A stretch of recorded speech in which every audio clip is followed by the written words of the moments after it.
Hello there. Brussels, aided and abetted by our own establishment, are still trying everything they can to get our UK armed and security forces permanently into the EU army.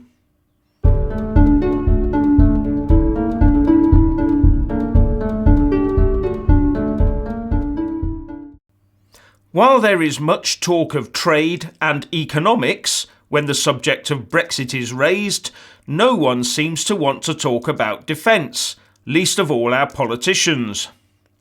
Writing in the Commentator, Peter Lyon says that we are participating in EU procurement rules that will mean giving up our defence autonomy.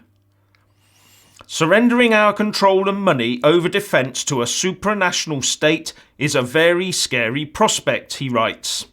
It could result in our national armed forces being deployed without us having a say.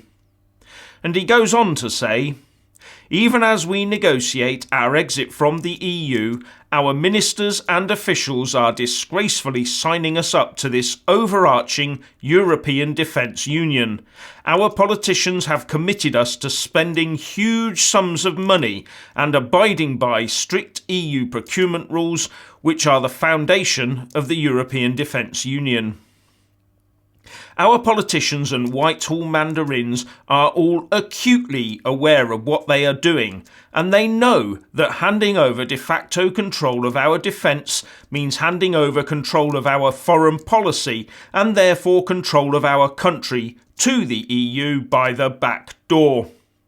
As one of the few NATO members that meets its NATO defence spending target, the UK should not blindly hand over its defences to the control of what is effectively a foreign power.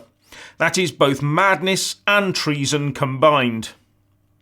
Now, what is the point of paying billions of pounds a year to belong to the EU to give us that so-called clout that Remainers claim it gives us if it does things like cover up long-term Russian gas price fixing? A leaked EU document shows the EU Commission knew for years about Gazprom's long-term abusive practices that amounted to political bullying of the smaller eastern EU states, but chose to ignore it. So why did the EU ignore the report if it was damaging smaller EU states? Oh, wait a minute, it did benefit some large countries such as Germany. The leak is highly embarrassing for the EU's Competition Directorate, says the Express, as it implies the Commission gained a full understanding of the abusive techniques employed by the company and nevertheless turned a blind eye with large countries such as Germany benefiting. And Professor Alan Riley, EU energy law expert at the Atlantic Council, said, "This is a very big deal. What the documents show is that there was systematic abuse of dominant position and that it was clearly done for political purposes. Gazprom was splitting the European energy market at every point.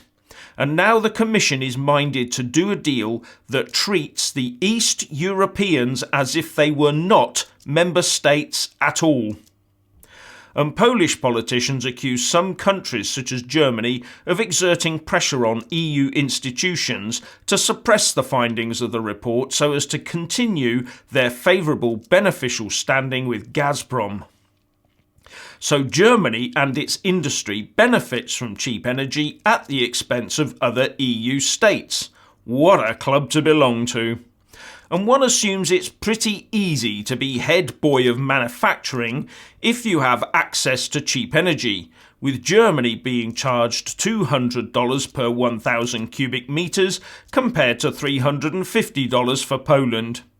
You have to wonder how far into other areas of EU competency this lack of even-handedness permeates.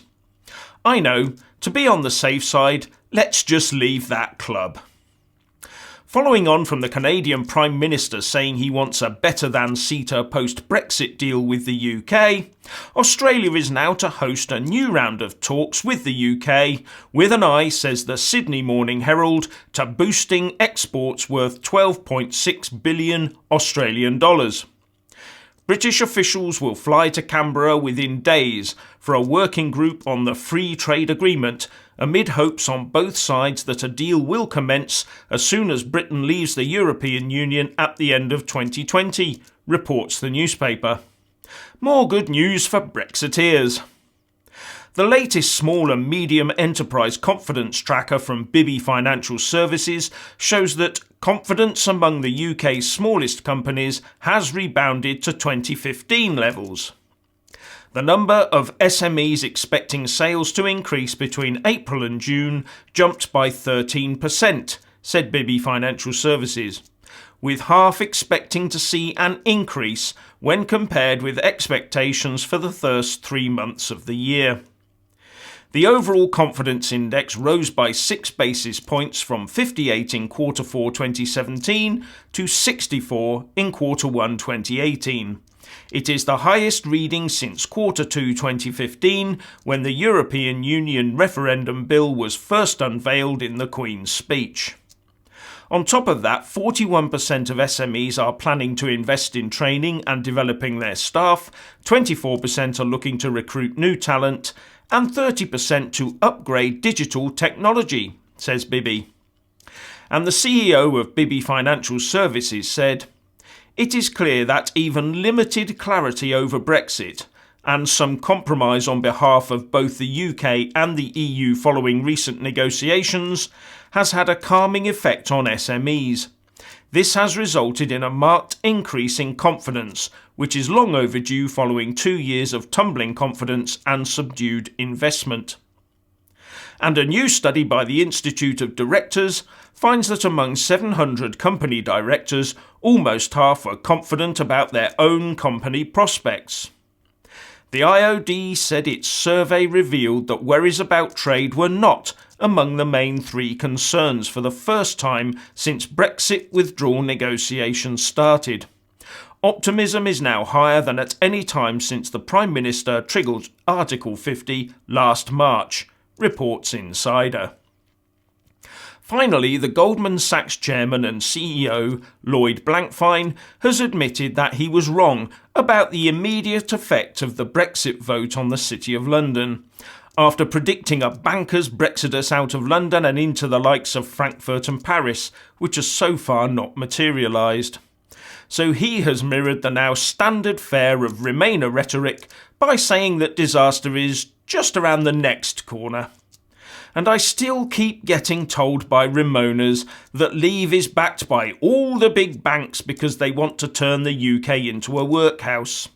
When will they understand that the really big banks want no barriers to their operations at all, globally?